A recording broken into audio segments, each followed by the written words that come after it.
Trump, a daddy cool indeed, by Slavoj Žižek. NATO made history this week, agreeing to a massive hike in defense spending at its annual summit on Wednesday. But it was the bromance between President Donald Trump and NATO Secretary General Mark Rutte that stole the spotlight, CNBC wrote after the summit of world leaders at The Hague.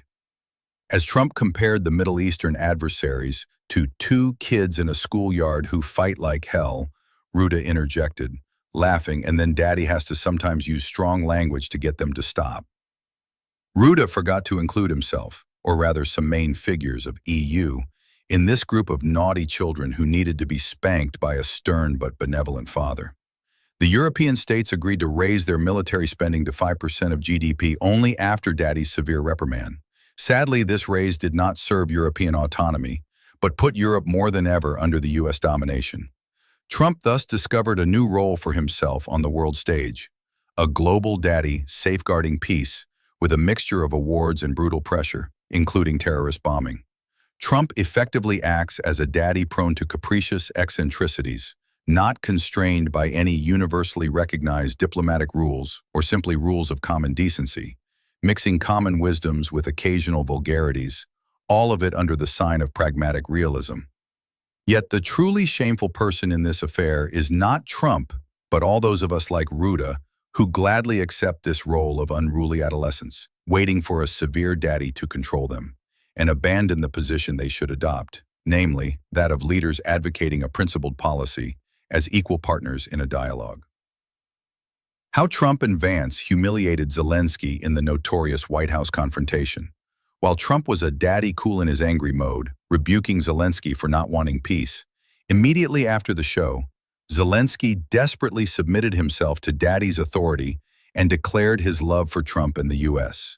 I recall with disgust a hit from my youth, Daddy Cool, from 1976, performed by Boney M., an exemplary case of a musical piece that continues to haunt you with its repetitive, stupid enactment of jouissance, and the more you try to get rid of it, the more it reemerges. For me, at least, the best musical portrait of Trump.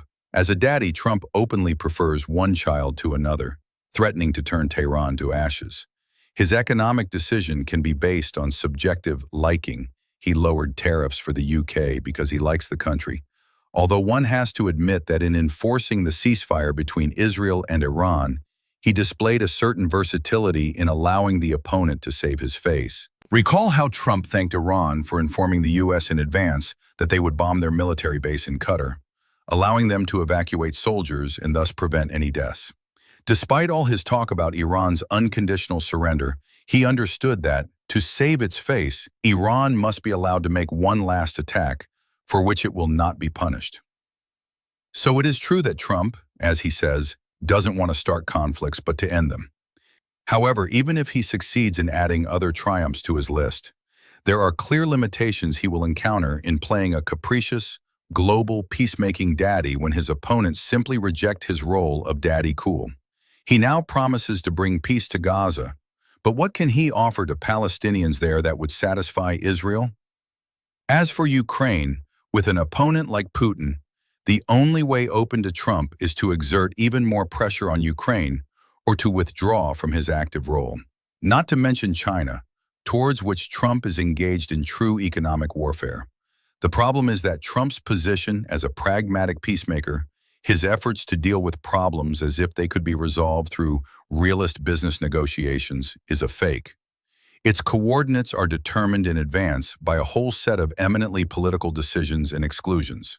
As was the case with Iran, his pragmatic negotiations are just the other side of a demand for unconditional surrender. Trump as a global daddy cool thus pretends a world with no clear rules and no basic ethical principles, a world where the very agent who pretends to control his children, caught in violent exchanges, acts as a capricious and unpredictable authority. In short, our world is getting closer to a madhouse in which the strongest patient takes control and acts as a doctor.